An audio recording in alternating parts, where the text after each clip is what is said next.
हा बघा आमचा राजू. राजू सकाळी लवकर उठतो. आधी तो शौचाला जातो आणि नंतर हातपाय आणि तोंड धुतो. राजू सकाळी आणि रात्री दात घासतो. दररोज आंघोळ करून स्वच्छ कपडे घालतो. राजू सकाळी संध्याकाळी दूध पितो. तो 2 वेळा पोटभर जेवतो. धान्य देणाऱ्या वनस्पती गहू, तांदूळ, ज्वारी, बाजरी यापासून आपल्याला धान्य मिळतं.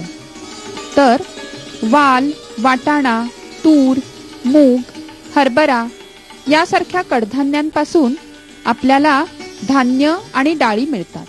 एक जळती मेणबत्ती टेबलावरती उभी ठेवा आणि त्या जळत्या मेणबत्तीवर एक काचेचा ग्लास पालथा ठेवा. मेणबत्ती थोडा वेळ जळते आणि नंतर हळूहळू विझते. मेणबत्ती का बरं विझते? कारण मेणबत्ती जळण्यासाठी लागणारी बाहेरची शुद्ध हवा ग्लास कडून अडवली जाते. अगदी बरोबर. यावरून आपल्याला असं दिसतं की मेणबत्ती जळण्यासाठी हवेची जरुरी आहे.